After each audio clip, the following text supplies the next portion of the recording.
Screen show हो रही सबको? यस। सो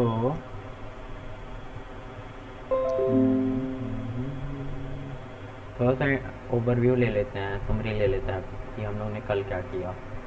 तो जैसे आज हमें एक न्यू पर्सन भी ज्वाइन किया है, जैसे कि आप लोग देख रहे हैं विनय ने हमें ज्वाइन किया है। तो एक हम छोटा सा समरी सेशन रख लेते हैं। तो एक्चुअली विनय, जैसे हमने जो असाइनमेंट दिया था आप लोगों को बनाने के लिए, हम उसी को इस ट्रेनिंग में पूरा बनवाएंगे। उसको हम इंडस्ट्रियल लेवल प्रैक्टिसेस के साथ पूरा करने की कोशिश करेंगे, ठीक है? तो इसमें कल मैंने इनको फ्यूचर्स के बारे में बताया था कि फ्यूचर्स क्या होते हैं, स्ट्रीम्स क्या होती हाँ। हैं, और मैंने डिफरेंट आर्किटेक्चरल पैटर्न्स के बारे में बताया था। एमवीसी पैटर्न क्या होता है, एमवीवीएम क्या होता है, और ठीक है मैंने ये बताया था। मैंने फायरबेस इंटीग्रेट करवाना बताया था आपको। विनय, आपको फ्यूचर पता है क्या होता है? Yes yes. आप बताइएगा फ्यूचर क्या होता है ज़रा। कोई इवेंट को कंप्लीट होने के लिए टाइम लगेगा, तो वो फ्यूचर रिटर्न करता है। और फ्यूचर को हैंडल करने के लिए एसिंग अवेट कीवर्ड्स को यूज़ कर सकते हैं। गुड। तो फ्यूचर होता है जिसे हम फ्लटर में फ्यूचर बोलते हैं, बट प्रोग्रामिंग सिनेरियो में वो प्रॉमिस। एक्चुअली में एक प्रॉमिस होता है। हाँ, गुड। वो प्रॉमिस होता है। तो प्रॉमिस एक ऑब्जेक्ट रिटर्न करता है जिसकी 3 स्टेट होती हैं, रिजॉल्व, रिजेक्टेड और पेंडिंग। तो उसी के अकॉर्डिंग हमारा फीचर रिजॉल्व होता है। उसको उसके आगे हम कंप्यूटेशन करते हैं, या तो वो रिजॉल्व होगा या तो वो रिजेक्टेड होगा। अगर वो रिजॉल्व होगा तो हमारा ट्राई कैच में एग्जीक्यूट हो जाएगा, और हमारा रिजेक्टेड होगा तो उसके एक्सेप्शन को हम कैच ब्लॉक में एरर करके आगे की एरर हैंडलिंग कर सकते हैं। ये हमने डिस्कस किया था। और हमने डिस्कस किया था स्ट्रीम्स क्या होती हैं। तो मैंने आप ही बताओ स्ट्रीम्स के बारे में, क्या होता है स्ट्रीम्स? फ्यूचर और स्ट्रीम में यही डिफरेंस है कि फ्यूचर बस एक बार चेंज होता है, स्ट्रीम कॉन्स्टेंटली चेंज होते रहता है। तो जब भी स्ट्रीम चेंज होगा तब पूरा यूआई अपडेट हो जाएगा। हाँ, तो स्ट्रीम क्या है? स्ट्रीम एक कनेक्शन ऑफ डेटा या फिर फ्लो ऑफ बिट्स है। कोई भी डेटा क्या होता है? बिट्स होता है। बट स्ट्रीम एक कांस्टेंट फ्लो ऑफ बिट्स है जिसे पर्टिकुलर यूज़र या इवेंट लिसन कर सकता है।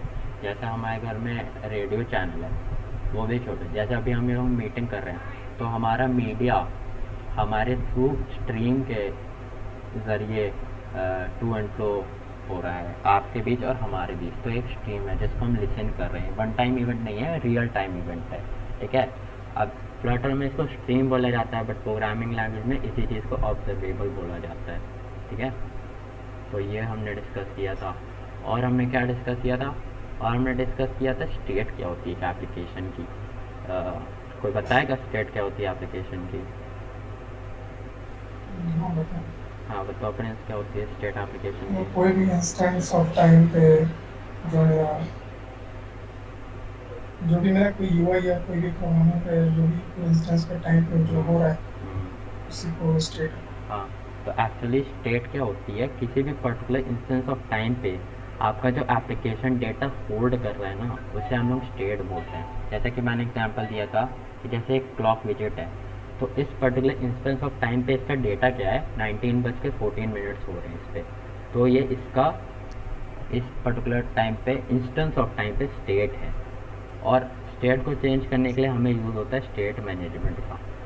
अब फ्लटर में different state management approaches use हम कर सकते हैं। फ्लटर में हम इनबिल्ट फंक्शंस का यूज़ कर सकते हैं, जैसे वैल्यू लिस्नर बिल्डर और लिसनर्स, इन सब का यूज़ कर सकते हैं। बट हम इस ट्रेनिंग को किस पे लगाएंगे? गेटेक्स पे। और गेटेक्स पे क्यों लगाएंगे, इसके बारे में भी हमने डिस्कस किया था कि गेटेक्स हम एक उसको डिपेंडेंसी ना बोलकर एक माइक्रो सर्विस बोलेंगे उसे। क्यों? फर्स्ट ऑफ ऑल विनय, आपने कभी गेटेक्स का वर्क किया है? गेटेक्स के बारे में सुना हो? नहीं, पेटेक्स नहीं यूज़ किया मैंने। ठीक है, तो आपने कोई और स्टेट मैनेजमेंट लाइब्रेरी यूज़ की है other than the native functions जो Flutter No, no, provide I करता have है? used the default functions like ठीक है। set state हाँ and हाँ, provider. ठीक है।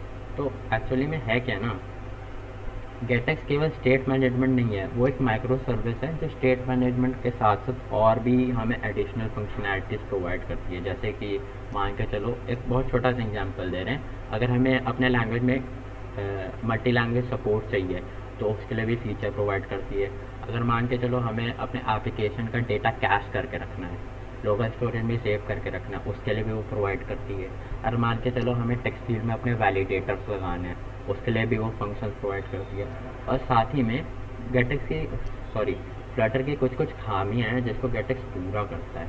जैसे कि मैंने एक एग्जांपल बताया था कि जब आप किसी पर्टिकुलर पेज पे सेट स्टेट को रन करते हो, मान के चलो आपका यूआई बिल्ड है, ठीक है, और मैं एक पर्टिकुलर लेटर ऑफ टेक्स्ट अपने स्क्रीन पे चेंज कर रहा हूँ और फिर सेट स्टेट कॉल कर रहा हूँ, तो जब मैं सेट स्टेट कॉल करता हूँ वो पूरी की पूरी स्क्रीन रीबिल्ड होती है। तो कितना सारा रिसोर्स और प्रोसेस का वेस्ट होता है, कितनी वहाँ पे मेमोरी लगती है।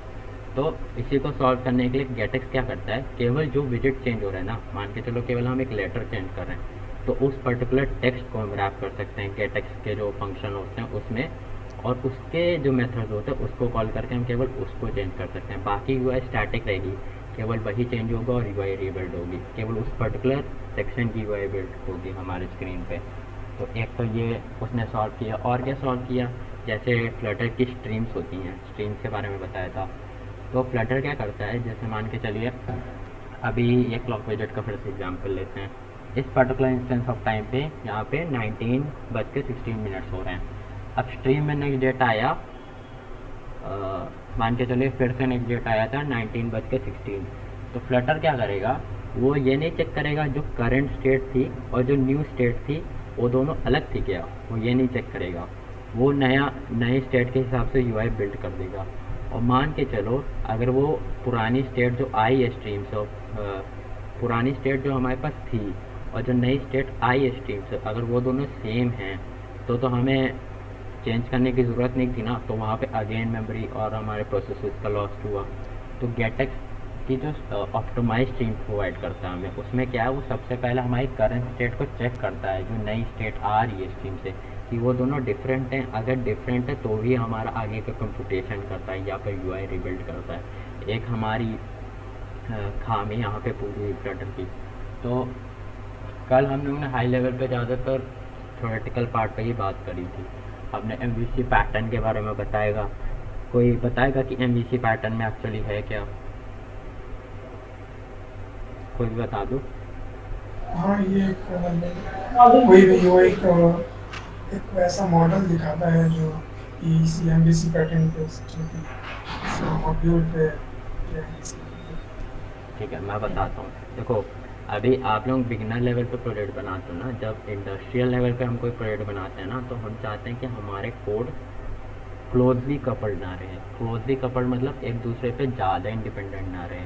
अगर एक चीज़ ब्रेक करे तो ऐसा ना हो कि हमारा बाकी सेक्शंस ऑफ कोड भी वर्क करना बंद कर जाए।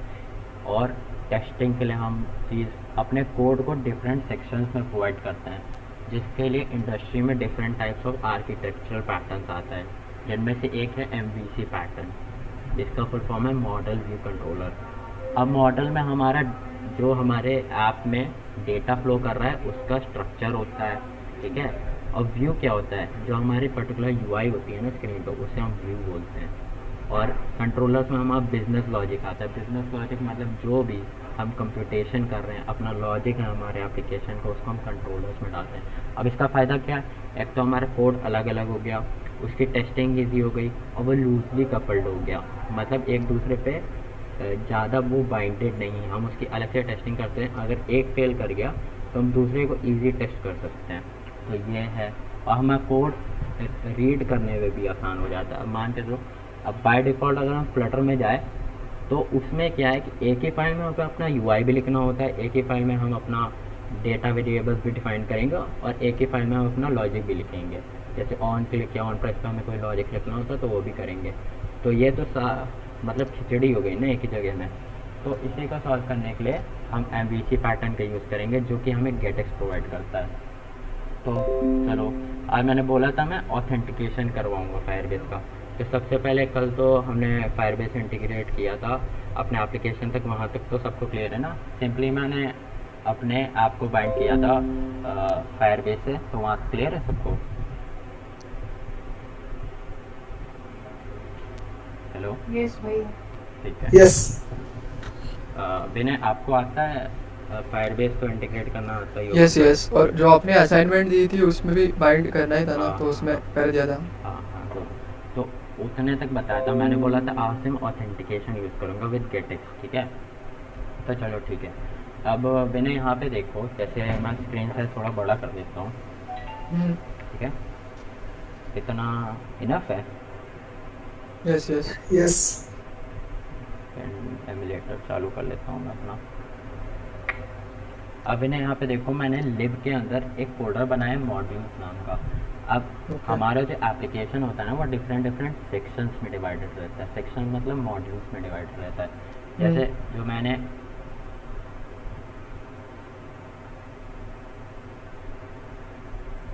जो मैंने आप लोगों को असाइनमेंट दिया था, उसमें एक ऑथेंटिकेशन था, एक हमारा होम पेज था जिसमें रीसेंट ब्लॉग्स हमें दिखते थे, और एक हमारा पोस्ट का सेक्शन था जिसमें हम अपने ब्लॉग्स लिख सकते थे, उन्हें अपडेट कर सकते थे, या बेसिकली बाकी के भी CRUD ऑपरेशंस परफॉर्म कर सकते थे। अच्छा, CRUD का फुल फॉर्म तो आप लोगों को पता होगा ना? किसी कोई ऐसा जिसको ना पता हो? ठीक है, मैं बता देता हूँ। तो CRUD stand for create read update delete, ठीक है। तो एक ऐसी फंक्शनैलिटी है CRUD जो हम डेटा जो हमारे पास है उसको हम क्रिएट कर सकते हैं, उसको हम रीड कर सकते हैं, उसको अपडेट कर सकते हैं और डिलीट कर सकते हैं। बेसिकली पूरे एप्लीकेशन में यही तो होता है। हमारे पास जो डेटा होता है उसे हमें रीड करना होता है, ऑल्टर करना होता है, या तो इन्हीं 4 वर्ड्स पे बेसिकली हमारा पूरा एप्लीकेशन का डेटा फ्लो बेस्ड होता है। तो जैसे मान के चलो, हमने यहाँ पे ऑथ खोला, तो ऑथ फोल्डर के अंदर देखो आप, मैंने 3 फोल्डर बनाए, कंट्रोलर, मॉडल, व्यू, है ना। तो कंट्रोलर के अंदर वो फाइल्स आएंगी जिसमें हमारा सारा लॉजिक होगा ऑथ से रिलेटेड, ऑथेंटिकेशन से रिलेटेड।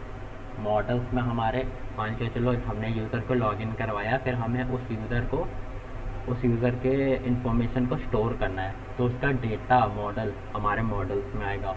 और व्यू में क्या आएगा? व्यू में हमारा UI आएगा, जो कि sign in sign up page हमने आपको टेम्पलेट में प्रोवाइड किया ही था, ठीक है। और एक और चीज़, मैंने आपको ऑथराइजेशन और ऑथेंटिकेशन में डिफरेंस पता है क्या होता है? हाँ, ऑथराइजेशन इज़ लाइक चेकिंग, और ऑथेंटिकेशन यानी रजिस्टर करवाना। और मतलब ऑथराइजेशन टाइमली होता है, authentication is a one time process. नहीं, ऐसा नहीं है, मैं बता देता हूँ। देखो, ऑथेंटिकेशन क्या होता है ना, ऑथेंटिकेशन मतलब होता है कि यूज़र्स को वैलिडेट करना, उनकी इन्फॉर्मेशन को वैलिडेट करना कि वो जेन्युइन यूज़र है कि नहीं। On the other hand authorization क्या होता है कि हम अलाउ करते हैं यूज़र्स को कि वो हमारी कोई पर्टिकुलर सर्विस यूज़ कर सके। अब मान के चलो, एक हम एग्जांपल ले लेते हैं स्विगी का, ठीक है। तो स्विगी में क्या होता है, एक आईडी होती है जो मान के चलो जो स्विगी के ड्राइवर्स होते हैं या फिर जो डिलीवरी करते हैं स्विगी फूड की, और एक आईडी यानी कि अकाउंट होता है हमारा। देखो, ऑथेंटिकेटेड तो दोनों ही हैं, बट उनके पास कुछ और सर्विसेज का एक्सेस है, हमारे पास कुछ और सर्विसेज का एक्सेस है। तो इस वर्ड जो ऑथराइजेशन है, इसका यही मतलब है कि अलग अलग यूजर्स को हम अलग अलग सर्विसेज प्रोवाइड करने का एक्सेस देते हैं, इसे कहते हैं ऑथराइजेशन, ठीक है। ये क्लियर है सबको? यस। ठीक है, तो आज हम थोड़ा कोडिंग पार्ट से स्टार्ट करेंगे। कल तो कुछ हो भी नहीं पाया था कोडिंग पार्ट का, थ्योरेटिकल पार्ट पे था सब। देखो, सबको विजिबल है ना? फॉन्ट की मैं बड़ा कर दूँ? यस, विजिबल है भैया, है ना। तो हम ऑथ पे चले जाते हैं। सबसे पहले हम एक फाइल बना लेंगे, ठीक है। आप उससे पहले भी हम थोड़े नेमिंग कन्वेंशन पे आ जाते हैं। अब आप देखो, नेमिंग कन्वेंशन भी आप अपने प्रोजेक्ट पे रखो ना, तो सिमिलर से रखो। ऐसा नहीं कहीं पे आपने टाइटल केसिंग यूज़ करी है, कहीं पे आपने अंडरस्कोर यूज़ कर लिए। अब मैं जो प्रोजेक्ट यूज़ कर रहा हूँ, बना रहा हूँ, इस पर मैं अंडरस्कोर पे यूज़ करूँगा। तो जैसे देखो, अगर मैं ऑथ पे जाता हूँ या फिर मान के चलो पोस्ट पे जाता हूँ और व्यू पे जाता हूँ, तो देखो ये मल्टी वर्ड नाम से फाइल थी ना, तो मैंने क्या कर दिया, इसको अंडरस्कोर से सेपरेट कर दिया। तो नेमिंग कन्वेंशन भी बहुत ज़रूरी है इंडस्ट्रियल लेवल पर, ठीक है। तो अभी मैं ऑथ में चले जाता हूँ, कंट्रोलर में चले जाता हूँ, यहाँ पे एक फ़ाइल बनाता हूँ, ऑथ अंडरस्कोर कंट्रोलर, ठीक है, .डॉट। ओके, मैंने ये बना लिया। प्रोजेक्ट को रन कर लेता हूँ एक बार, ठीक है। मैंने ये बना लिया। अब यहाँ पे क्या लिखूँगा मैं, यहाँ पे मैं एक क्लास बनाऊँगा ऑथ कंट्रोलर नाम से, जो कि एक्सटेंड करेगा गेटएक्स को, गेटएक्स कंट्रोलर को।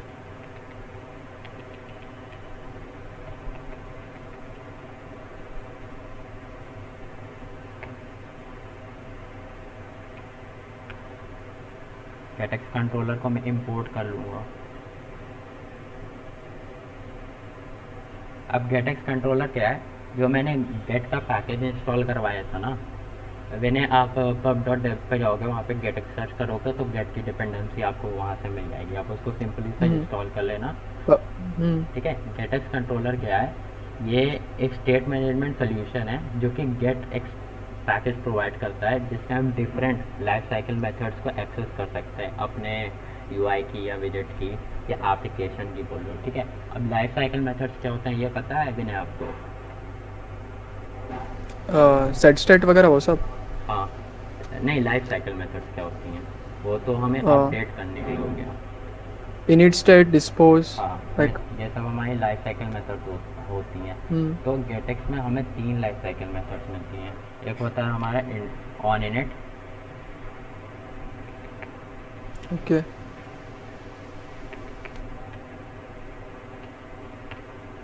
एक हमारा ऑन इनिट होता है, एक होता है हमारा ऑन रेडी, ठीक है, और एक होता है हमारा ऑन क्लोज।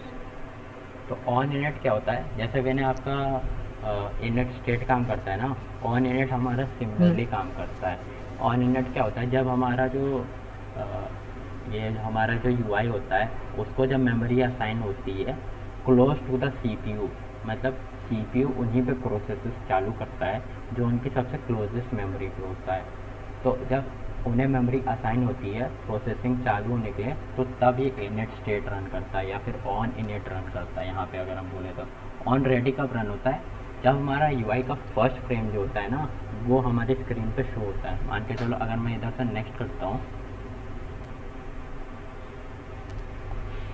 तो ये जो पहला फ्रेम आया ना इस आइकन का हमारी स्क्रीन पे, तो ये जो पहला फ्रेम आया, ये जब पहला फ्रेम हमारी स्क्रीन पे रेंडर होगा तब हमारा ऑन रेडी होगा, ठीक है। ऑन रेडी हमारा रन करेगा। फिर ऑन क्लोज कब हमारा रन करता है, जब हम अपने यूआई या फिर कंट्रोलर को बोलो जब हम उसे अपने मेमोरी से डिलीट करते हैं या डिस्क्लोज करते हैं, ठीक है, तब हमारा ऑन क्लोज रन होता है। यहाँ पे बेसिकली हम अपनी स्ट्रीम्स को क्लियर करते हैं, उन्हें लिसन करना बंद करते हैं, या फिर different of text editing controller जो बनाए होते हैं उन्हें हम डिस्पोज करते हैं। ये सब काम हम करते हैं ऑन क्लोज में, ताकि हमारी एक्स्ट्रा रिसोर्सेज जिनका हमें काम नहीं है वो फ्री हो जाए, ठीक है। तो सबसे पहले गेटएक्स में जो स्ट्रीम्स होती है ना उन्हें हम RX से डिनोट करते हैं। अगर मैं RX बना लूँ, ठीक, मैं सिंटेक्स लिख लेता हूँ फिर आप लोगों को अच्छे से बता दूंगा कि मैंने लिखा क्या, ठीक है।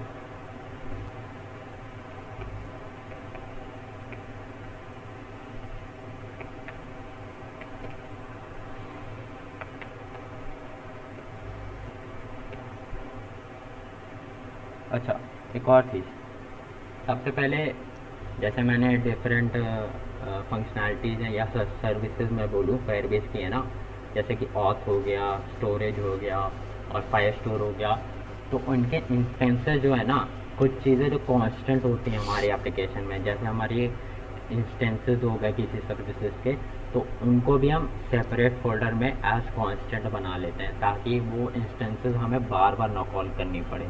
वो एक बार कॉल हो जाए वो बार की जगह यूटिलाइज हो जाए। इससे क्या है, कोड की रीयूजेबिलिटी भी हो रही है कि एक बार हमने लिखा और बार बार हमने उसको यूज़ कर लिया, और बार बार हमारा प्रोसेस भी नहीं एग्जीक्यूट हो रहा है, क्योंकि एक बार हमने उसको इनिशिएट कर दिया और बार बार और हर जगह हम उसे यूज़ कर ले रहे हैं। तो जैसे कोड आप देखेंगे लिब में मैंने कोड फोल्डर बनाया है, ठीक है। तो कोड फोल्डर में हमारा क्या क्या आता है, जितनी भी हमारी यूटिलिटीज़ होती हैं, कुछ थर्ड पार्टी फंक्शनैलिटी हम कर रहे हैं, जैसे कि हम स्नैक बार दिखा रहे हैं या कोई विंडो ओपन करा रहे हैं या कुछ भी करवा रहे हैं जो थर्ड पार्टी है, जो बेसिकली एप्लीकेशन से रिलेटेड नहीं है, बट है कि हर एक एप्लीकेशन में होती है। तो यूटिलिटी फंक्शंस होती हैं इसमें हमारी कोई थर्ड पार्टी सर्विस यूज़ कर रहे हैं जैसे फायरबेस, तो उससे रिलेटेड इसमें कॉन्फ़िगरेशंस हो सकती हैं। तो कोर में बेसिकली ये सब होता है। तो कोर में अभी हम लोग एक फोल्डर बनाएंगे जिसका नाम होगा कॉन्स्टेंट्स, ठीक है। अब कॉन्स्टेंट्स के अंदर हम लोग फाइल बना लेंगे, फायरबेस कॉन्स्टेंट नाम से बना लेते हैं, ठीक है। मैं अच्छे से समझाऊंगा, एक बार लिख लूँ ना मैं।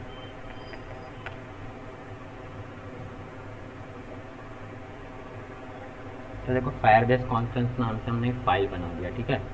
तो यहाँ पे जितनी भी सर्विसेज हैं मैं एक बार को कॉपी कर लेता हूँ, मैंने ऑलरेडी लिख के रखी हैं।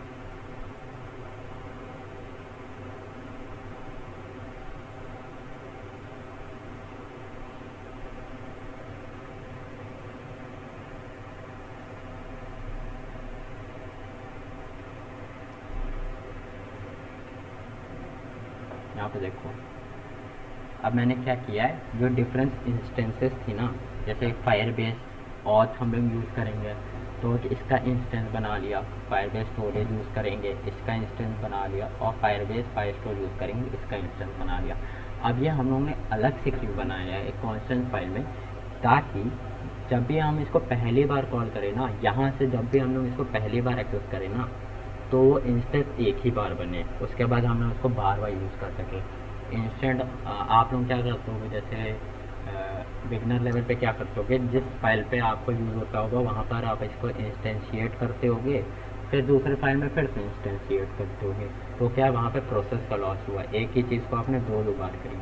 तो यहाँ पे उस चीज़ को भी हम एज कॉन्स्टेंट बना लेते हैं, जैसे हमने ऑथेंटिकेशन का एक कॉन्स्टेंट बना लिया। और ये सब कहाँ है, फायरबेस ऑथ कैसा है, फायरबेस स्टोरेज कैसा है, फायरबेस फायरस्टोर कैसा है, इस सब की भी डिपेंडेंसीज थी जो मैंने कल इंस्टॉल करवाई थी। फायरबेस ऑथ के लिए फायरबेस ऑथ इंस्टॉल करवाया था, फायरबेस स्टोरेज के लिए फायरबेस स्टोरेज इंस्टॉल करवाया था, और फायरबेस फायरस्टोर के लिए क्लाउड फायरस्टोर इंस्टॉल करवाया था, ठीक है। और उनका मैंने सिंपली इंस्टेंस बना लिया और उनको डिक्लेयर कर दिया। अब इन तीनों इंस्टेंसेस को थ्रू आउट द ऐप हम ग्लोबली कहीं पे भी यूज़ कर सकते हैं, ठीक है। मैं वापस अपने ऑथ कंट्रोलर पे जाऊंगा। अब ये यूज़र क्या है ना, यूज़र को अगर मैं इंपोर्ट करूँ,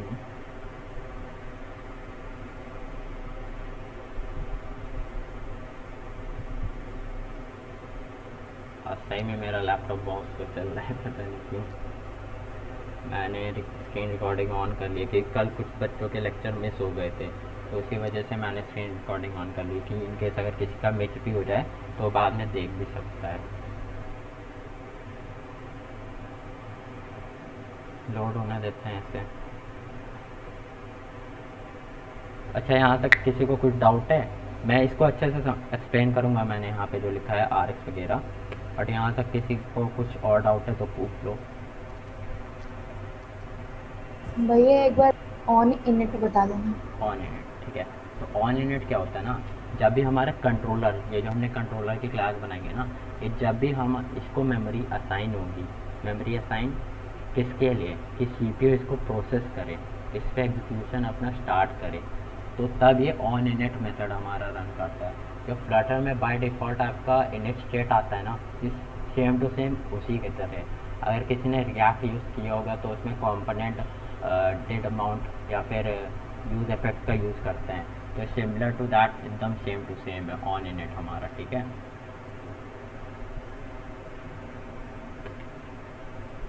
ये देखिए यूज़र को हमने इंपोर्ट कर लिया। ये यूज़र कहाँ से आया है, जो हमारा फायरबेस ऑथ है ना, वही हमारा यूज़र, ये यूज़र की क्लास को प्रोवाइड करता है।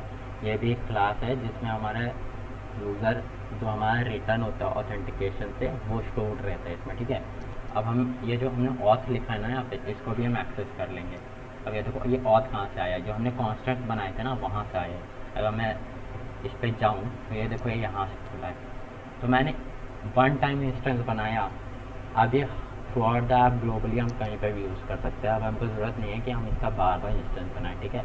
अब RX क्या है, RX का मतलब ऑब्जर्वेबल। मैंने बताया था ना कि प्रोग्रामिंग लैंग्वेजेस में स्ट्रीम को ऑब्जर्वेबल कहते हैं। तो RX ये डेटा टाइप एक ऑब्जर्वेबल होता है जो कि हमारा गेटएक्स पैकेज ही प्रोवाइड करता है, ठीक है। तो मैंने एक RX बना लिया, एक स्ट्रीम बना ली, आप इसे ऐसे समझो, मैंने एक स्ट्रीम बना ली किसकी, यूज़र की। जो यूज़र है, जो हमारा करंटली लॉग्ड इन या लॉग्ड आउट, जो हमारा करंट स्टेट है यूज़र की, उसकी हमने एक स्ट्रीम बना ली, ठीक है। और कैसे बनाई, ऑथ जो हमने इंस्टेंस बनाया था उस पर हमने करंट यूज़र को कॉल किया। ये जो करंट यूज़र मेथड है हमारे फायरबेस ऑथ का, ये जो हमारा करंटली लॉग्ड इन यूज़र है उसकी इंफॉर्मेशन को हमें रिटर्न करेगा, ठीक है।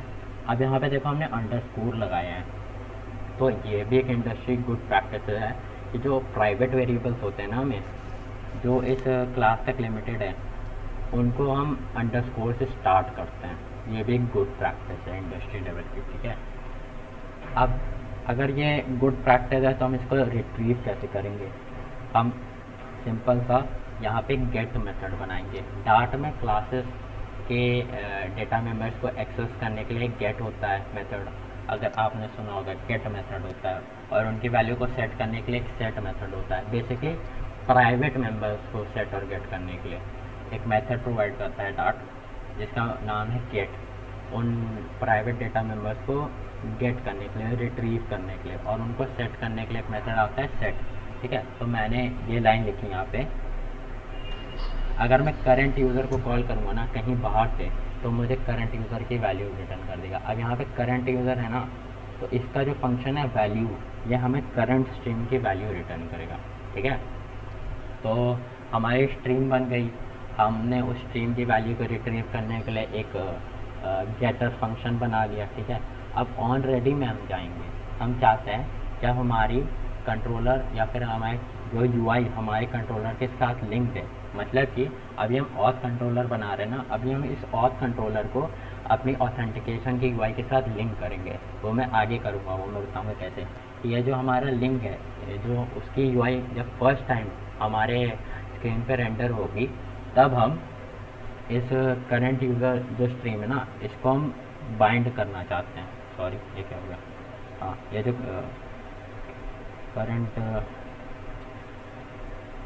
करंट यूज़र है स्ट्रीम है ना, इसको हम बाइंड करना चाहते हैं। किसके साथ बाइंड करना चाहते हैं, ऑथ डॉट यूज़र चेंजेस।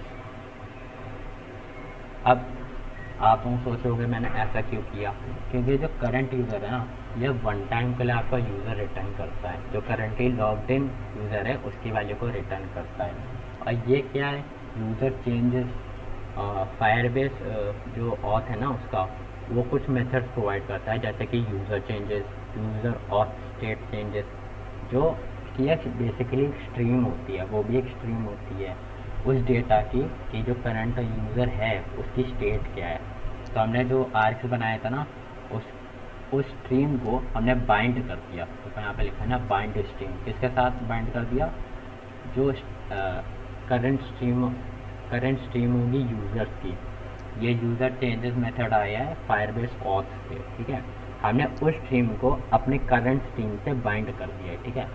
अब यहाँ पे जैसे आप स्ट्रीम को लिसन करते हो ना, आप किसी पर्टिकुलर स्ट्रीम को लिसन करते हो, तो गेटएक्स में एक और फंक्शन आता है एवर नाम से। अगर मैं यहाँ पे एवर लिखूँ, एक और फंक्शन आता है एवर नाम से। अगर मैंने यहाँ पे एंटर मारा, आपको देखो ये सिंटेक्स लिख के आया मेरे पास। अब लिसनर क्या है, यहाँ पे एक स्ट्रीम जाएगी, ठीक है, और यहाँ पे एक कॉल बैक जाएगा। जब भी उस पर्टिकुलर स्ट्रीम में कोई चेंज होगा ना, तो वो कॉल बैक ट्रिगर होगा। तब हम क्या करना चाहते हैं कि ये जो हमने करंट यूज़र की स्ट्रीम बनाई है ना, इसको हम लिसन करना चाहते हैं, और कॉल बैक पे हम क्या करना चाहते हैं ना, जब भी अब करंट यूज़र है ना, उसकी स्टेट चेंज होगी, तो हम चाहते हैं जब भी हमारा करंट यूज़र चेंज हो ना, तो उस हिसाब से हमारा पेज नेविगेट हो। जैसे हमारा करंट यूज़र लॉग आउट हो गया, मतलब कि हमारा यूज़र नल हो गया है, तो हम चाहते हैं कि हमारा साइन इन पेज खुल जाए। और अगर हम चाहते हैं हमारे करंट यूज़र लॉग्ड इन है, तो हम चाहते हैं हमारा होम स्क्रीन पे चला जाए, ठीक है। तो अगर मैं यहाँ पे कॉल बैक लिख दूँ, सेट इनिशियल स्क्रीन नाम से लिख देता हूँ, सेट इनिशियल स्क्रीन, ठीक है। मैंने ये बनाया फंक्शन और यहाँ पे इसे डिफाइन कर दिया। अब यहाँ पे क्या करूँगा, मैं एक ब्लॉक बनाऊँगा, ट्राई का ब्लॉक बनाऊँगा। क्या मैं करूँगा, इफ़ सॉरी यहाँ पे मैं ले लेता हूँ यूज़र, यहाँ पे एक पैरामीटर मैं ले लूँगा यूज़र जो कि नलेबल होगा। सबको नलेबिलिटी का कॉन्सेप्ट तो क्लियर है ना, मैंने कल बताए थे कि फ्लटर में एक फीचर है नलेबिलिटी का, वो क्लियर है ना सबको? यस भैया। विनय आपको क्लियर है ना कि नलेबिलिटी क्या होती है? Yes yes. हाँ, तो जैसे यहाँ पे मैंने सेट इनिशियल स्क्रीन एक फंक्शन बना दिया और इसको एवर फंक्शन में पास कर दिया एज अ कॉल बैक। तो जब भी करंट यूज़र, हमारे करंट यूज़र में जब भी कोई वैल्यू अपडेट होगी या स्ट्रीम में कोई न्यू वैल्यू आएगी, अब मैंने बोला ना कि हमारा गेटेक्स ऑप्टिमाइज स्ट्रीम्स प्रोवाइड करता है, तो जब भी हमारी न्यू वैल्यू आएगी जो कि हमारी करंट स्टेट से डिफरेंट होगी तभी एवर फंक्शन ट्रिगर होगा। ठीक है, तो हमने सेट इनिशियल स्क्रीन नाम से एक फंक्शन बनाया और तो हमने अपना ट्राई ब्लॉक बना लिया। हम अपना यहाँ पे कैच ब्लॉक भी बना लेते हैं, इन केस कोई एक्सेप्शन हो तो उसे कैच करने के लिए। अभी हम सिंपल सा यहाँ प्रिंट कर देंगे, ज़्यादा कोई कंप्यूटेशन नहीं करेंगे। आगे जब हम एप्लीकेशन में बढ़ेंगे तो हम प्रॉपर इसमें डायलॉग्स दिखाएंगे, सब करेंगे। ठीक है, अभी मैं इसको ऐसे छोड़ता हूँ। अब यहाँ पे हम सिंपल सी एक कंडीशन डाल देंगे, इफ़ हमारा यूज़र इक्वल्स टू नल, मतलब अगर हमारा यूज़र नल है तो हम क्या चाहते हैं, ये देखो एक्चुअली हमने नेम पैरामीटर्स तो बनाया ही नहीं है, इनको हम काट देंगे और यहाँ पे हम अपनी क्या पास कर देंगे, साइन इन स्क्रीन पास कर देंगे। इसको भी मैं बताऊँगा ये क्या है गेट ऑफ मेथड, मैं इसको सही कर दूँ।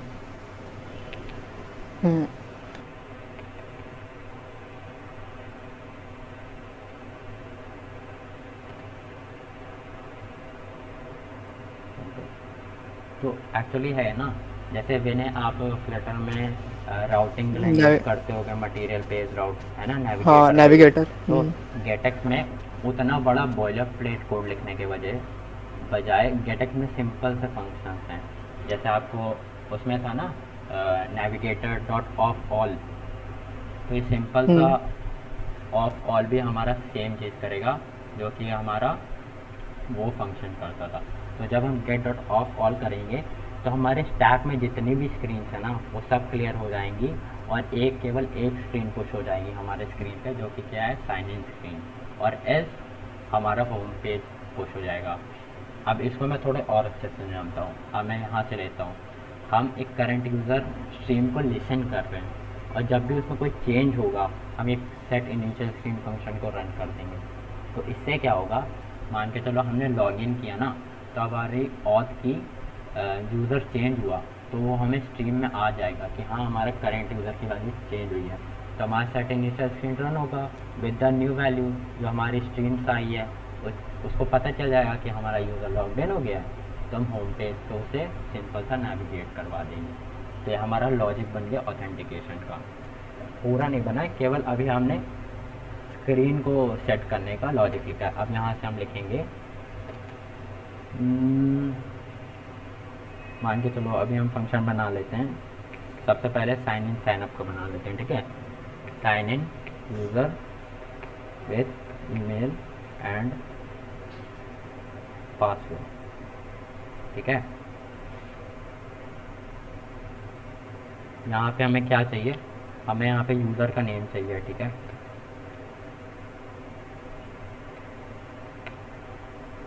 हम इनको स्ट्रिक्टली टाइप कर देते हैं इंस्टेड ऑफ डायनेमिकली टाइपिंग।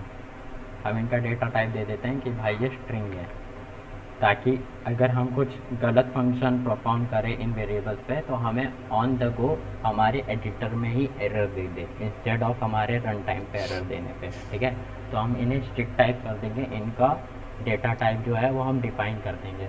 अब सिंपल सा हम यहाँ पे ट्राई कैच ब्लॉक लगाएंगे, ट्राई लगाया, कैच ब्लॉक लगाया, हमने एक्सेप्शन को या फिर एरर को प्रिंट कर लेंगे। ठीक है, अगर मैं यहाँ पे जाता हूँ तो सबसे पहले हम auth dot sign in user with email password को कॉल करेंगे। ठीक है, इसमें हम अपना ईमेल पास कर देंगे और पासवर्ड पास कर देंगे। Sign in with email password. ठीक है, वो एक्चुअली नेम्ड आर्ग्यूमेंट लेता है शायद। हाँ, ईमेल एंड पासवर्ड। ठीक, तो हमने साइन इन करेंगे और ये साइन इन क्या है, ये फ्यूचर रिटर्न करता है। तो हम अब अपने फंक्शन को एक एसिंक्रोनस फंक्शन बनाएंगे। एसिंक्रोनस फंक्शन और सिंक्रोनस फंक्शन के बीच में मैंने आप लोगों को डिफरेंस बताया था, कोई एक बताएगा? मैंने जब आप लोगों ने इंटरव्यू दिया था तो इस चीज़ को अच्छे से एक्सप्लेन करी थी, तो कोई बताओ मेरे को एसिंक्रोनस और नॉर्मल सिंक्रोनस फंक्शन में क्या डिफरेंस होता है? एसिंक्रोनस पैरेलली कोड को रन करता है हाँ। और सिंक्रोनस 1 by 1 को एग्जीक्यूट। तो एक्चुअली होता क्या है ना, जब भी हम किसी फंक्शन को एसिंक बना देते हैं तो उसके अंदर जितनी भी फंक्शन कॉल्स होती है ना, वो सब डिफरेंट थ्रेड्स पे पैरेलली रन करती हैं। मतलब क्या है कि वो सब एक साथ रन करना स्टार्ट कर देंगी, बट जो सिंक्रोनस फंक्शन क्या हो वो लाइन बाय लाइन एग्जीक्यूशन करता है। ये डिफरेंस होता है हमारा एसिंक और नॉर्मल सिंक्रोनस फंक्शन में। एसिंक फंक्शन में हमारी मल्टीपल थ्रेड्स यूज़ होती हैं और सिंक्रोनस फंक्शन में हमारी सिंगल थ्रेड यूज़ होती है। थ्रेड को आप प्रोसेस भी समझ सकते हो, ठीक है। अब इसको हम स्टोर करवा लेंगे। फाइनल ये क्या रिटर्न करता है कि यूज़र क्रेडेंशियल रिटर्न करता है हमें। यूज़र थ्रेड नाम से हम बना लेंगे और इसको अवेट कर देंगे। अगर हम इस फंक्शन को हुआ करें तो हमें पता चलेगा कि future of user credential return करता है। क्योंकि ये फ्यूचर रिटर्न करता है तो हमने इसके आगे अवेट कीवर्ड का यूज़ किया है। जब अवेट हमने कर लिया तो वो फ्यूचर का जो क्या बोलते हैं ऑब्जेक्ट रिटर्न होगा, उसमें से ये यूज़र क्रेडेंशियल हमें रिट्रीव करके देगा। ऑब्जेक्ट रिटर्न होगा मतलब कि क्या, जो हमारी 3 स्टेट थी, रिजॉल्व, रिजेक्टेड और पेंडिंग, उसमें से जब हमारी रिजॉल्व स्टेट रिटर्न होगी ना तो वो हमारा डेटा आके यूज़र क्रेडेंशियल वेरिएबल में स्टोर हो जाएगा, ठीक है।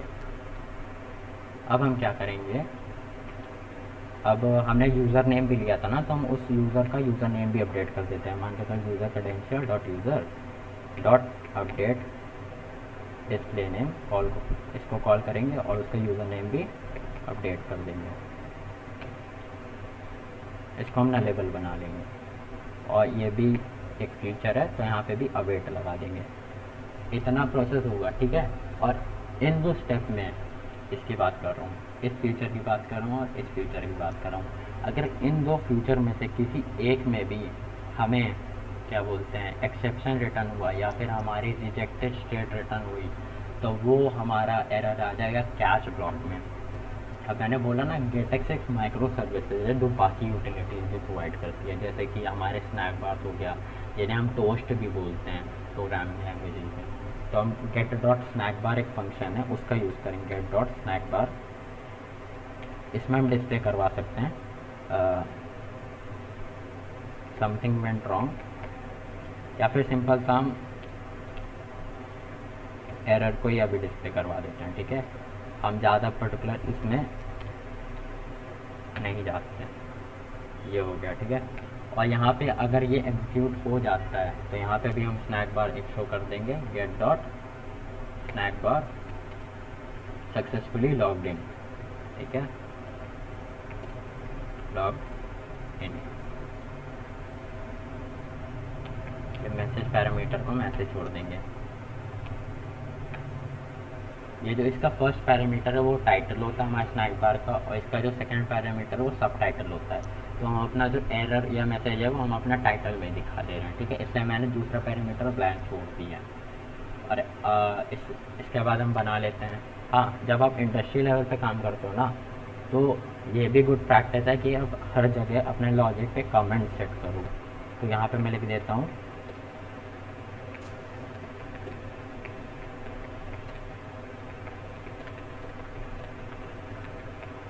क्या,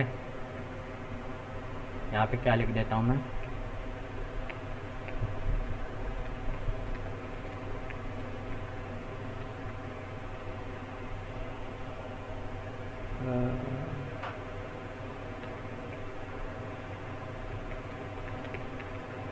ठीक है। ये हो गया। अभी हम फंक्शन बना लेते हैं, साइन अप का फंक्शन बना लेते हैं, ठीक है। Sign up user with email and password, ठीक है। ये हमने फंक्शन बना लिया। अब इसमें भी हम ट्राई कैच ब्लॉक अपना ऐड कर देंगे, जो कि हम करते ही हैं। ट्राई और ये कैच ब्लॉक आ गया हमारा। इसमें कि हम एरर लेंगे और अपना स्नैक बार शो कर देंगे, सिंपल सा। कैच ब्लॉक में क्या होगा, हम फिर वही अपना जो ऑथ का इंस्टॉल बनाया था उसका यूज़ करते हुए हम इसका एक फंक्शन कॉल करेंगे जिसका नाम है create user with email and password, ठीक है। ये भी नेम्ड पैरामीटर्स लेगा, तो यहाँ पे भी हमें अपना जो पैरामीटर्स हैं उसे पास करना पड़ेगा, ईमेल स्ट्रिंग, ठीक है, पासवर्ड। हाँ, ऊपर मेरे से एक गलती हो गया। देखो जो हमारा यूज़र नेम है ना, वो हम साइन इन करवाते हुए नहीं सेट करेंगे, वो हम सेट करेंगे साइन अप करवाते टाइम। तो इसको हम यहाँ से हटा देता हूँ, इसको मैं यहाँ स्टोर कर देता हूँ, ठीक है। और इस लाइन को मैं भी यहाँ से हटा देता हूँ, इसको भी मैं इसके बाद सिंपली सा स्टोर कर देता हूँ। अब ये जो create user with email and password है, ये भी हमारा सेम फ्यूचर रिटर्न करता है यूज़र क्रेडेंशियल का। तो इसको भी हम स्टोर करवा लेंगे, user credential, user cred equals to wait auth create user with email and password, हो गया, ठीक है। अब इस फंक्शन को हम असिंक्रोनस बनाना होगा क्योंकि इसमें हम अवेट का यूज़ कर रहे हैं, तो असिंक्रोनस बना दिया। हमने उस फंक्शन को रजिस्टर कर दिया और उसका डिस्प्ले नेम भी अपडेट करवा दिया, ये हो गया। अब हम सिंपल सा यहाँ पे अपना स्नैक बार दिखा देंगे, गेट का get dot snack bar successfully register.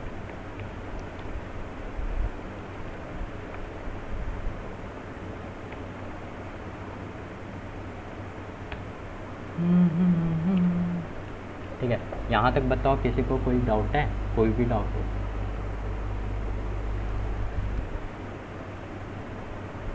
यहाँ तक किसी को कोई डाउट है? मेरा एक चीज़ थी। हाँ, एक सेकंड।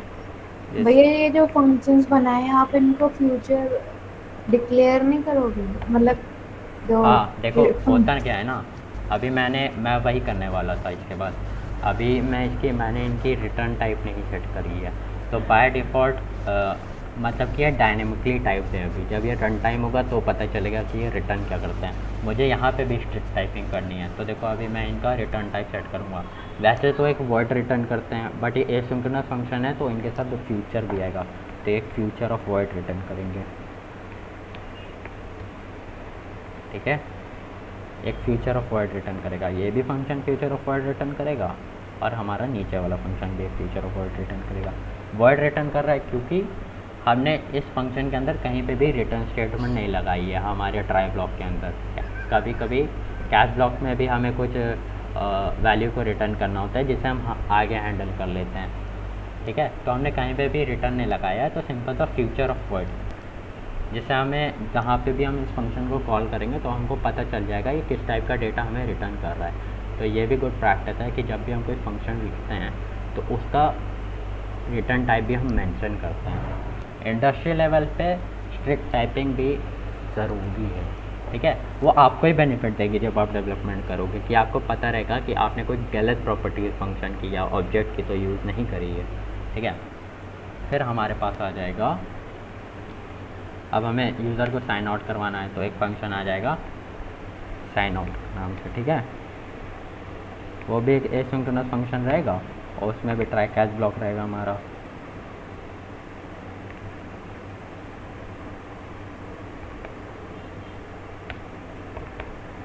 डॉट स्नैक बार और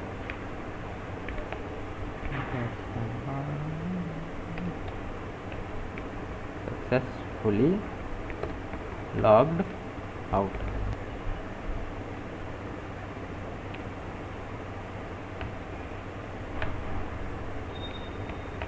ठीक है, इतना क्लियर है आप सबको। अब ये ऑथ डॉट साइन आउट क्या है, जो ऑथेंटिकेशन इंस्टेंस बनाया था ना हमने फायरबेस ऑथेंटिकेशन का, ये एक मेथड रिटर्न करता है साइन आउट। उससे क्या है, जिस भी आप पर्टिकुलर प्रोवाइडर से साइन इन हो ना, उस अकाउंट को वो साइन आउट कर देगा, यानी कि लॉग आउट कर देगा। अब मैंने कल OAuth के बारे में बताया था, जैसे एक सिंपल हमारा होता है ईमेल्स के थ्रू लॉगिन, एक हमारा होता है OTP के थ्रू होता है, और एक एनोनिमसली होता है जिसमें हमें पासवर्ड नहीं देना पड़ता, और एक हमारा होता है OAuth। वो क्यों हम यूज़ करते हैं वो कोई बताएगा? मैंने बताया था कि कंपनी जो छोटी छोटी कंपनी होती हैं वो OAuth का ज़्यादा इस्तेमाल करती हैं। सबसे पहले तो मैं एक बार बताओ OAuth होता क्या है, और फिर मेरे को बताओ कि जो छोटी छोटी कंपनीज हैं वो OAuth क्यों प्रिफर करती हैं, कोई बताएगा? जैसे यूजिंग ईमेल और यूजिंग गिटहब लॉगिन करना, उसको OAuth बोलते हैं।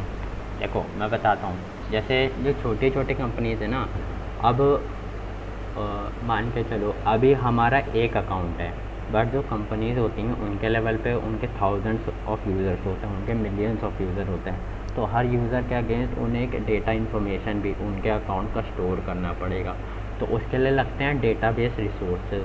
और मान के चलो वो कंपनी के पास इतने रिसोर्सेज नहीं है, वो एक स्टार्टअप है, वो इतना अफोर्ड नहीं कर सकती है हार्डवेयर रिसोर्सेज, तो हम OAuth का यूज़ करते हैं। OAuth क्या है?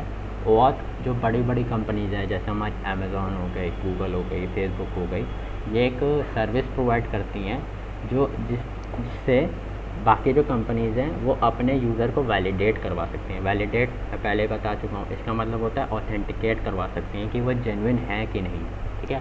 तो उसमें हम OAuth का इस्तेमाल करते हैं। अभी यहाँ पे हमने कोई भी OAuth नहीं यूज़ किया है, हमने सिंपल सा sign in with email password use किया है, कि वही हमने दिया भी था आपको आपके असाइनमेंट पे, और UI भी उसी के हिसाब से है, ठीक है? हमारे यहाँ तक हो गया, यहाँ पे भी हम दे देते हैं ये फ्यूचर ऑफ वर्ड है, ठीक है?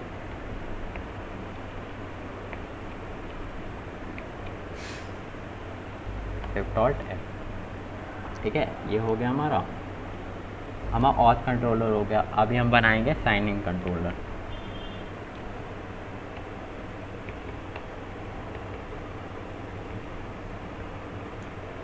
ठीक है, साइन इन कंट्रोलर बना लिया, और एक और बनाएंगे हम साइन अप कंट्रोलर बनाएंगे, डॉट। ओके, तो यहाँ पे भी पहले मैं साइन अप कंट्रोलर पे वर्क करता हूँ। यहाँ पे भी सिंपल सा क्लास रहेगा साइन अप कंट्रोलर नाम से, जो कि एक्सटेंड करेगा हमारे गेटएक्स कंट्रोलर को, ठीक है? अब ये क्यों बनाया?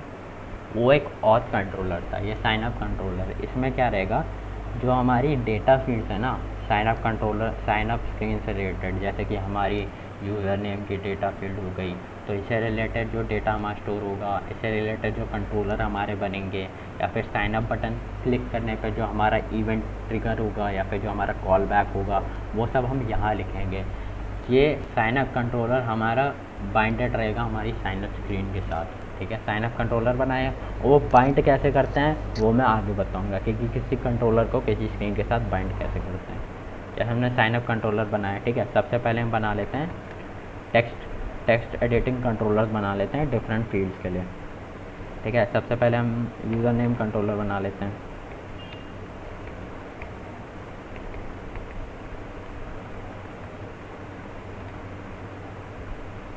अब टेक्स्ट एडिटिंग कंट्रोलर्स क्या हैं? जो हमारी पर्टिकुलर फील्ड्स होती हैं ना, ये सब जो टेक्स्ट फील्ड है ना, तो इनकी जो वैल्यूज़ और इनकी जो पर्टिकुलर स्टेट होती है उनको कंट्रोल करने के लिए टेक्स्ट एडिटिंग कंट्रोलर ऑब्जेक्ट्स होते हैं, ठीक है? तो हर एक पर्टिकुलर टेक्स्ट फील्ड के साथ एक कंट्रोलर असाइंड होता है। अगर उनकी करंट स्टेट को हमें एक्सेस करना है या ऑल्टर करना है, तो डिफरेंट टेक्स्ट एडिटिंग कंट्रोलर्स बनाते हैं हम। ईमेल कंट्रोलर हो गया हमारा, फिर हमारा पासवर्ड कंट्रोलर आ जाएगा, ठीक है?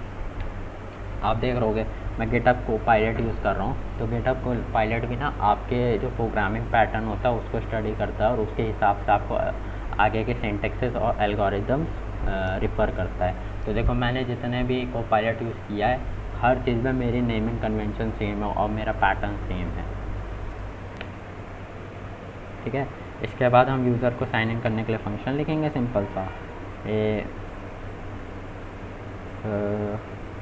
मान के चलो हम लिख देते हैं ऑन क्लिक साइन अप, नाम से एक फंक्शन बनाता हूँ, ठीक है।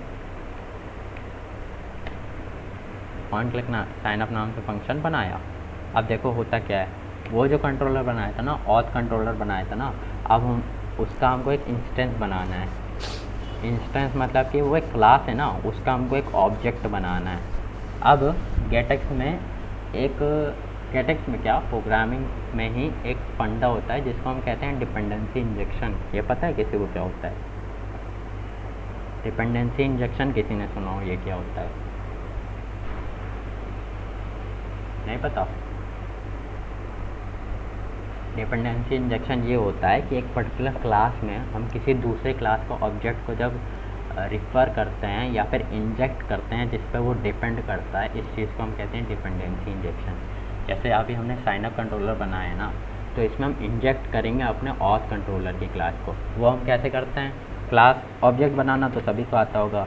हम सिंपल सा वो जो ऑथ कंट्रोलर था उसकी क्लास को लेंगे, ऑथ कंट्रोलर नाम से उसका कंट्रोलर बनाएंगे और ऑथ कंट्रोलर को उसका ऑब्जेक्ट बना देंगे। मैं इसको थोड़ा हाइड कर देता हूँ। और ये जो ऑथ कंट्रोलर था हम इसको इंपोर्ट कर लेंगे, ठीक है। ऑटो इंपोर्ट का यूज़ कर रहा हूँ मैं, इसको इंपोर्ट कर लिया। आपको पता है ना ऑब्जेक्ट क्लास के ऑब्जेक्ट्स ऐसे ही बनते हैं, है ना? क्लियर है ना सबको? अब गेटएक्स में क्या है, गेटएक्स कहता है कि तुम अपने जितने भी कंट्रोलर्स हैं ना उनको भी मैं अपने तरीके से ऑप्टिमाइजली कंट्रोल करूँगा। वो कहता है मैं सेपरेट स्टेट बनाऊँगा तुम्हारी एप्लीकेशन की जिसमें कंट्रोलर्स रजिस्टर्ड रहेंगे। तो हम इसको ऐसे करने के बजाय एक गेट का फंक्शन होता है, गेट डॉट पुट। इसमें हम ऑथ कंट्रोलर को पास कर देंगे, ठीक है।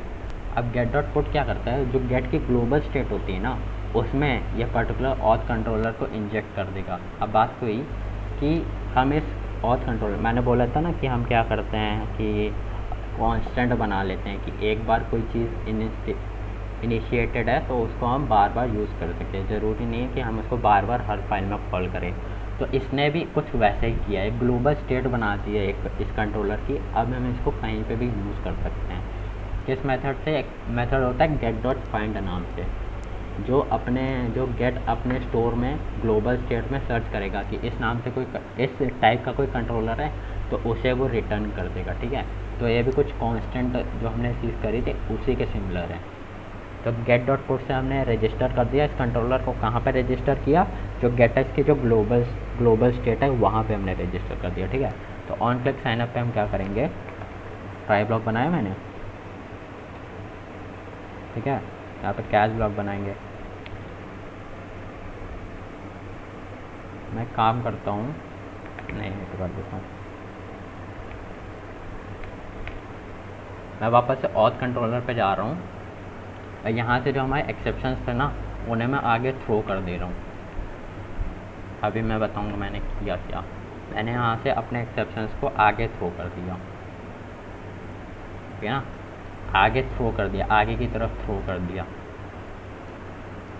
अब मैं उन फंक्शंस को कॉल करूँगा ना, तो अगर वो फंक्शंस कुछ एरर रिटर्न करेंगे तो वो एरर हमारे कैच ब्लॉक में कैच हो जाएगा।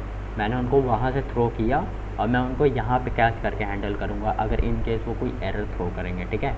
तो मैंने ये जो कंट्रोलर बनाया ना ऑथ कंट्रोलर, इसका मैं यूज़ करूँगा ऑथ कंट्रोलर और किसको कॉल कर लूँगा, जो हमारा साइन अप यूज़र बना रहे ना, sign up with user with email password को कॉल करूँगा, ठीक है। अब ये भी एक फ्यूचर फंक्शन था, तो अब हम इसे अवेट करेंगे। उसके लिए असिंक्रोनस बनाना पड़ेगा इस फंक्शन के नेचर को, और यहाँ पे मैं अवेट लगा दूँगा, ठीक है। अब होता क्या है कि अब हमें यहाँ पे यूज़र नेम ईमेल पासवर्ड अपना पास करना है ना, तो हमने जो यूज़र नेम कंट्रोलर बनाया था उसकी मदद से जो हमारे यूज़र नेम जो टेक्स्ट फील्ड है यहाँ पे उसकी स्टेट को एक्सेस करके हम इसका टेक्स्ट को रिट्रीव कर सकते हैं। User name controller dot text को एक्सेस करेंगे तो उस पर्टिकुलर फील्ड में जो टेक्स्ट लिखी है वो हमें रिट्रीव हो जाएगी, ठीक है। फिर इसके अंदर हम कर सकते हैं ये ईमेल था ना, ईमेल कंट्रोलर डॉट टेक्स्ट, यहाँ पे आ जाएगा हमारा पास कंट्रोलर डॉट टेक्स्ट। ओके, ये हो गया। उसको ट्रिम भी कर सकते हैं। तो हाँ ट्रिम भी कर स्पेसेस सकते चले हैं। जाएंगे। मान के चलो ट्रिम कर दिया हमने, और ट्रिम क्यों किया, मान के चलो कभी कभी होता है यूज़र कुछ टाइप करते करते एंड में या फिर स्टार्टिंग में कुछ स्पेसेस ऐड कर देता है ना, तो उन स्पेसेस को अवॉइड करने के लिए हम ट्रिम फंक्शन का इस्तेमाल कर लेते हैं जो हमारा फ्लटर का इनबिल्ट है। ठीक है, हमने यहाँ पे ट्रिम भी कॉल कर दिया। ठीक है, तो हमारी वो टेक्स्ट जो है वो ट्रिम हो जाएंगी, विदाउट स्पेसेस हो जाएंगी, विदाउट अनवांटेड स्पेसेस हो जाएंगे। ठीक है, फिर हम इसको पास कर दिए। अभी यहाँ पे हम सिंपल सा, अब यहाँ पे और कुछ नहीं करना कि यहाँ पे केवल हम अपने एरर को हैंडल कर लेते हैं, get dot snack bar e dot to string, क्योंकि हमने अपने रिस्पॉन्स जो पॉजिटिव रिस्पॉन्स था उसका स्नैक बार हमने वहीं पे शो कर दिया, केवल जो एरर है वो हमने यहाँ पे हैंडल कर दिया। अब वहाँ पे भी कर सकते हैं, बट मैंने यहाँ पे क्यों किया, क्योंकि मैं आपको बताना चाह रहा था कि एक एरर को एक फंक्शन से दूसरे जगह पे भी थ्रो कर सकते हैं, इसलिए मैंने किया। बट गुड प्रैक्टिस वही है कि एक जगह पर हम अपना लॉजिक लिख रहे हैं तो दूसरी जगह हम थ्रो करके क्यों करें। गुड प्रैक्टिस नहीं कि यहाँ पे कुछ ऐसा केस सिनेरियो बनता नहीं है, तो ये सिंपल सा केस सिनेरियो है, तो इस चीज़ को हम वहीं पे कर लेंगे। यहाँ पे हमें ट्राई ब्लॉक की कैच ब्लॉक की ज़रूरत भी नहीं है, क्योंकि सारी एरर हैंडलिंग हमने वहीं पे कर ली है। हम इसके यहाँ से कट करेंगे, सिंपल सा जो ऑथ कंट्रोलर था वहीं पे हम पेस्ट कर देंगे। वो चीज़ मैंने केवल इसलिए की थी आपको बताने के लिए कि जो कैच होता है उससे हम एक्सेप्शंस को आगे भी थ्रो कर सकते हैं। ठीक है, अब अपने साइन अप कंट्रोलर में आ जाएंगे। यहाँ से चाहे तो हम ट्राई कैच ब्लॉक हटा ही सकते हैं, क्योंकि सारी एरर हैंडलिंग हमने कर ही ली है। ठीक है, ऑन क्लिक साइन अप हो गया। फिर अब हम चलेंगे, वो वाले फंक्शन में एक चीज़ ऐड कर सकते हैं कि हर एक कंट्रोलर का टेक्स्ट नल है कि नहीं वो चेक करके कॉल करेंगे। वो हम करेंगे, वो हम जो हम यूआई बनाएंगे ना, उसमें मैंने बोला ना गेटएक्स एक माइक्रो सर्विस है, तो उसके लिए भी वो वैलिडेटर्स प्रोवाइड करती है, तो वो वैलिडेटर्स हम डायरेक्टली यूआई के साथ बाइंड करेंगे। देखो अभी हम साइन अप स्क्रीन पे जाते हैं ना, अगर कहाँ गई, व्यूज़ में हमारी साइन अप स्क्रीन है। ठीक है, अगर हम साइन अप स्क्रीन पे जाते हैं तो सबसे पहले अब मैंने बोला ना उस कंट्रोलर को हमको स्क्रीन के साथ बाइंड करना है, तो बाइंड कैसे होगा, उस कंट्रोलर को हम लोग को फाइंड करना पड़ेगा। जो कंट्रोलर हम लोग ने पुट किया था ना उसको हम फाइंड करेंगे, बट अभी हम लोग ने उस कंट्रोलर को पुट नहीं किया। हमने किस कंट्रोलर को पुट किया था, हमने अपने ऑथ कंट्रोलर को पुट किया था। अभी हम लोगों को साइन अप कंट्रोलर को पुट करना है और उसको एक्सेस करना है। साइन अप डॉट डाट में गए, हम यहाँ पे सिंपल सा ये लिखेंगे, sorry, final controller equals to get, फिर से हम गेट का इस्तेमाल करेंगे, गेट डॉट पुट करेंगे, और जो हमने साइन अप कंट्रोलर बनाया था उसको पुट कर लिया।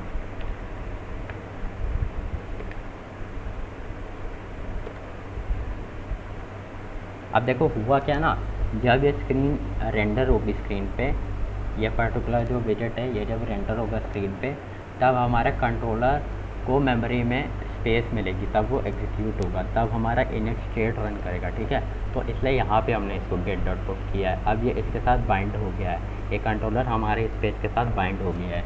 अब हम कंट्रोलर सिंपल इसका जो हमने ऑब्जेक्ट बनाया है इसके मेथड, इसका यूज़ करके हम इस क्लास के मेथड्स को यूज़ कर सकते हैं। अब हम चले जाए, अगर सबसे पहले मैं यहाँ पे वैलिडेटर्स लगा देता हूँ, जैसे कस्टम टेक्स्ट फील्ड है, तो अगर मैं इसको होवर करूँ, केवल इन्होंने यहाँ पे एक ही पैरामीटर दिया है, तो अभी हमको यहाँ पे पैरामीटर्स ऐड करने पड़ेंगे। एक हमें ऑन क्लिक पैरामीटर ऐड करना पड़ेगा और एक हमें वैलिडेटर का पैरामीटर ऐड करना पड़ेगा। ठीक है, अगर हम टेक्स्ट फील्ड में जाए, टेक्स्ट फॉर्म फील्ड में जाए, तो यहाँ पे अगर हम वैलिडेटर लगा दें, वैलिडेटर, तो मैंने बताया ना गेटएक्स हमारा वैलिडेटर्स भी प्रोवाइड करता है। तो हम एक अलग कांस्टेंट फाइल में जाएंगे, जो कांस्टेंट फोल्डर बनाया था, यहाँ पे एक फाइल बनाएंगे जिसका नाम होगा सिंपल द कांस्टेंट, या फिर मान के तो वैलिडेटर्स नाम से बना देते हैं, वैलिडेटर्स। ठीक है, वैलिडेटर्स डॉट डॉट नाम से बना देते हैं।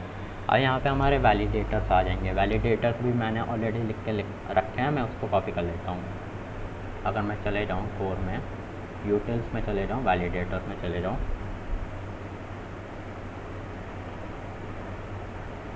अब देखो हुआ क्या ना, अब यहाँ पे देखो ये वैलिडेट ईमेल वाला देखो, वैलिडेट ईमेल एक वैलिडेटर फंक्शन है जिसमें हमने इफ़ कंडीशन के अंदर गेट यूटिल्स का यूज़ किया है। ये गेट यूटिल्स भी गेट पैकेज का ही एक कोर फंक्शनैलिटी है या फिर एक उसकी यूटिलिटी है। तो वही मैंने बोला कि गेटएक्स केवल स्टेट मैनेजमेंट के अलावा भी बहुत ऐसे फीचर्स प्रोवाइड करती है जिन्हें सारे तो मैं नहीं कवर कर पाऊँगा क्योंकि उतने यूज़ केसेस ही नहीं हैं, पर जितने भी कवर हो पाएंगे मैं ट्राई करूँगा कि उनको कवर करूँ। अब मैंने यहाँ पे सेपरेट वैलिडेटर्स बना लिए हैं। अब इनको भी मैंने अलग से क्यों बनाया, क्योंकि मैंने इनको एक बार रेड कर लिया, अब मैं इनको ग्लोबली कहीं पे भी यूज़ कर सकता हूँ। ज़रूरी नहीं है कि मैं अलग अलग टेक्स्ट फील्ड बना रहा हूँ उनके लिए अलग अलग वैलिडेटर लेता हूँ, ठीक है। तो अब यहाँ से हमको वैलिडेट पासवर्ड मिल गया, वैलिडेट ईमेल मिल गया और वैलिडेट नेम मिल गया, ठीक। हम कस्टम टेक्स्ट फील्ड में जाए तो एक विजेट है ना, इसमें हमें डायनेमिक पैरामीटर्स पास करने थे। तो वैलिडेटर में मैं वैलिडेटर पास कर देता हूँ, इन्हें मैं ऊपर बाद में डिफाइन करूँगा, ठीक है। अब हमें कंट्रोलर भी चाहिए तो कंट्रोलर पास कर देता हूँ मैं। अब ये मैंने डिफ़ाइन नहीं किया है वैलिडेटर और कंट्रोलर।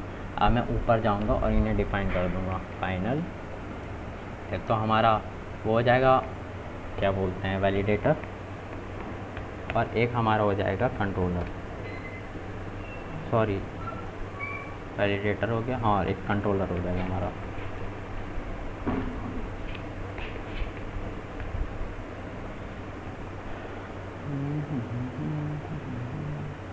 ठीक है,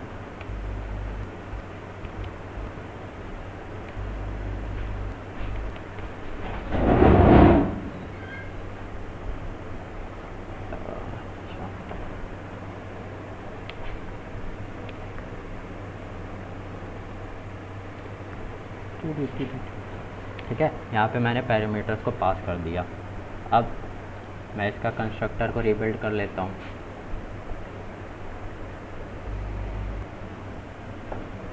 और इन पैरामीटर्स को रिक्वायर्ड कर देता हूँ। रिक्वायर्ड क्यों कर रहा हूँ कि जब मैं चाहता हूँ कि जब भी मैं इस पर्टिकुलर विजेट को कॉल करूँ तो वो पैरामीटर हमें पास करने ही हैं, ठीक है। हम इन पैरामीटर्स को ऑप्शनल नहीं बना रहे हैं, हम इन्हें रिक्वायर्ड कर दे रहे हैं, ठीक है। अब रिक्वायर्ड हो गए। अब मैं वापस से साइन अप पे जाऊँ ना, तो यहाँ पे मैं चला आता हूँ अपने, अब यहाँ पे मैं एक्सेस कर सकता हूँ कंट्रोलर प्रॉपर्टी को। कंट्रोलर मैं पास कर दूँगा अपना जो कंट्रोलर था ना, ये कौन सा, ये यूज़र नेम का। तो यूज़र नेम के लिए मैंने यूज़र नेम कंट्रोलर बनाया था, तो यूज़र नेम कंट्रोलर को पास कर दिया। वैलिडेटर लिखूँगा मैं, और वैलिडेटर जो मैंने बनाया था ना उसमें एक था वैलिडेट नेम नाम से, तो वैलिडेट नेम को मैं यहाँ पे इंपोर्ट करूँगा सिंपल सा और पास कर दूँगा, ठीक है। तो यहाँ पे मैंने अपने वैलिडेटर भी पास कर दिया, ठीक है। ये काम भी हो गया। अभी मैं जाऊँगा, ऐसा ही मैं बाकी जगह भी करूँगा। ईमेल में भी सेम अपना कंट्रोलर पास करूँगा, कंट्रोल में अपना कंट्रोलर डॉट ईमेल कंट्रोलर, दिख रहा है। और फिर लास्ट में हमारा आ जाएगा वैलिडेटर। वैलिडेटर में हमारा सिंपल सा आ जाएगा email validator, sorry validate email नाम से था वो, वैलिडेट ईमेल, ठीक है। हमने अपने ईमेल वैलिडेटर को भी इंक्लूड कर लिया।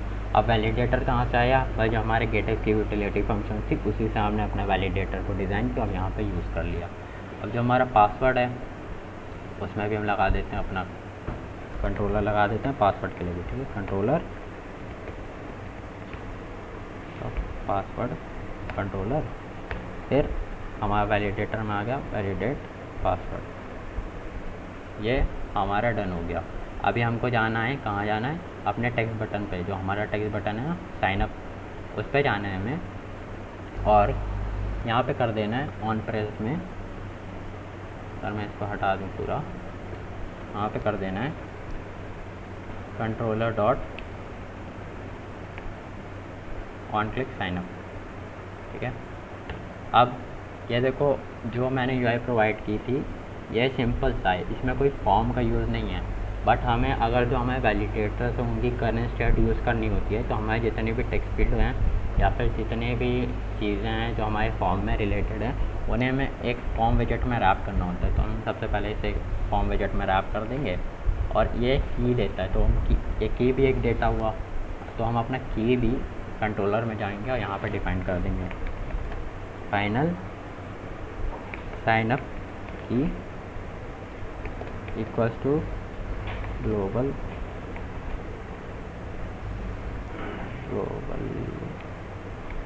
की फॉर्म स्टेट। ठीक है, अब यहाँ पे हमने की बना दी जिसको हम असाइन कर देंगे अपने इस फॉर्म में। यहाँ पे आ जाएगा कंट्रोलर डॉट साइन अप की। ओके, ये समझ आ गया। हमने अपने जो फॉर्म था उसमें की बाइंड कर दी जिससे कि उसके अंदर जो टेक्स्ट फील्ड है ना उनकी हम स्टेट को वैलिडेट कर सके, क्योंकि जब वैलिडेट होगी तभी हम आगे की फंक्शनैलिटी करेंगे। ठीक है, तभी हम आगे की रिक्वेस्ट भेजेंगे फायरबेस को।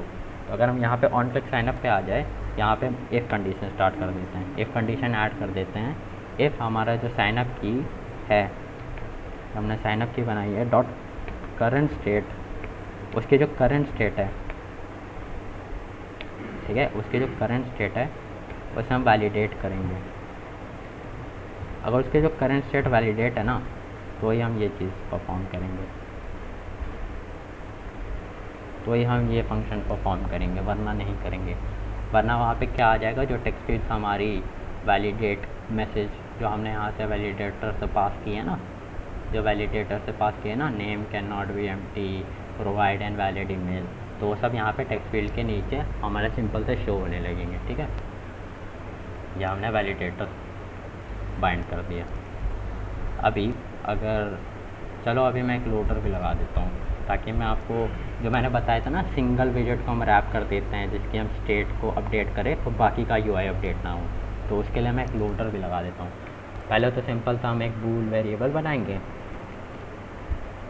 लोडिंग नाम से बना लेते हैं। चलो ठीक है, लोडिंग नाम से बूल वेरिएबल बना लिया जिसको स्टार्टिंग में मैंने फॉल्स कर लिया। अब यहाँ पे मैं एक फंक्शन लिखूँगा टॉगल लोडिंग, टॉगल लोडिंग नाम से मैंने एक फंक्शन लिखा। ठीक है, इसमें क्या करूँगा, मैं अपने लोडिंग को रिवर्स कर दूँगा। जैसे कि अगर मेरी करंट लोडिंग ट्रू है तो मैं उसको फॉल्स कर दूँ, और अगर मेरी करंट लोडिंग फॉल्स है तो उसको मैं ट्रू कर दूँ। अभी अपडेट फंक्शन क्या है, जैसे हमारे गेटेक्स में सेट स्टेट होता है ना, तो यहाँ पे अपडेट फंक्शन है सिमिलर सा। तो जो हम पर्टिकुलर यूआई अपना रैप करेंगे उस पर्टिकुलर गेटेक्स फंक्शन के साथ, जो उसकी यूआई को अपडेट करेगा, तो उसे ये अपडेट फंक्शन करता है, अपडेट। ठीक है, तो यहाँ पे हमने टॉगल लोडिंग के अंदर अपडेट फंक्शन को कॉल कर लिया। अब हम साइनअप में जाएंगे, सिंपल था, और ये जो मैंने बटन बनाया ना, यहाँ पे आप चाहे देख रहे होगे साइनअप लिखा हुआ है। अब इसमें हम कंट्रोल स्पेस दबाएंगे और इसको करेंगे रैप विद विजेट कर लेंगे इसको। ठीक है, तो इस विजेट का नाम है गेट बिल्डर। जैसे फीचर बिल्डर होता है ना, ये गेट बिल्डर है। ये क्या लेता है, ये आपकी टाइप लेता है कि कौन से टाइप का है। तो इसकी टाइप क्या है, इसकी टाइप जो साइनअप कंट्रोलर है ना उसी टाइप का, ये साइनअप कंट्रोलर इसकी टाइप है। और हम इसमें अपना इनिशियल कंट्रोलर पास कर देंगे जो कि हमारे इनेट पैरामीटर में आता है। इनेट पैरामीटर में हमारा क्या था, कंट्रोलर पास कर देंगे यहाँ पे हम अपना सिंपल सा। इसके बाद हमारा जो कंट्रोलर की करंट स्टेट है वो आ जाएगी, और उसका यूज़ करके हम रिटर्न कर सकते हैं इस चीज़ को। ठीक है, यहाँ पे क्या एरर दे रहा है, बिल्डर इज़ रिक्वायर्ड। अच्छा, यहाँ पे बिल्डर होगा। ठीक है, ये हो गया। ठीक है, अब यहाँ पे हम एक टर्नरी ऑपरेशन लगाएंगे, कंट्रोलर डॉट लोडिंग। अगर ये लोडिंग है, ठीक है, तो हम यहाँ पे दिखा देंगे सर्कुलर प्रोग्रेस इंडिकेटर,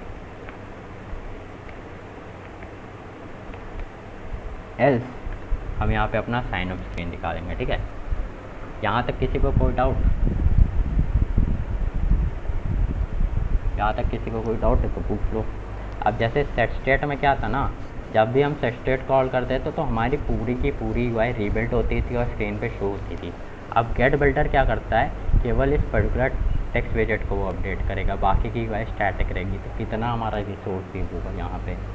जैसे ही हमारी लोडिंग की वैल्यू टॉगल होगी, वो सर्कुलर प्रोग्रेस इंडिकेटर दिखाएगा या फिर हमारा साइन अप दिखाएगा। ठीक, यहाँ तक किसी को कोई डाउट?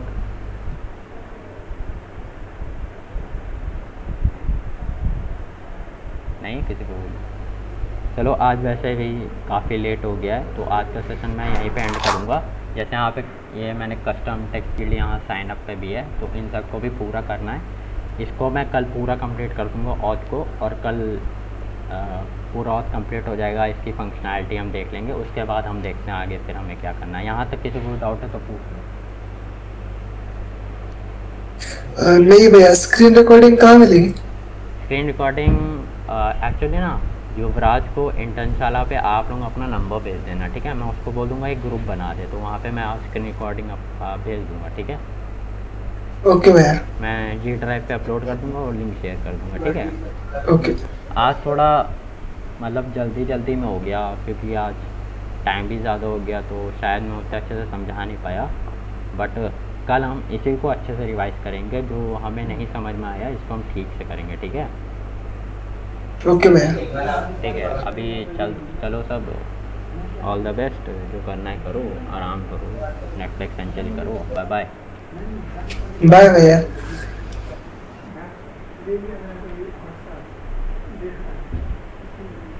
कल का भी सेम टाइमिंग है, ठीक है।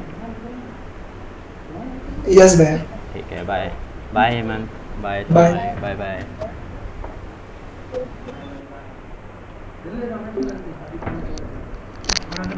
अभी मेरे माथा सब उड़ने लगा सीधे, कुछ समझ नहीं आया। हाँ थोड़ा ज़्यादा हो गया, ज़्यादा कल पढ़ाऊँ, बट ज़रूरी था ना, एक स्टार्ट कर दो, बीच में नहीं छोड़ सकते हैं, फिर पता नहीं चले कर क्यों रहा था। अब इतना कंप्लीट हो गया ना, कल इसको अच्छे से समझूंगा मैं। UI का जितना भी ओवरव्यू दिया ना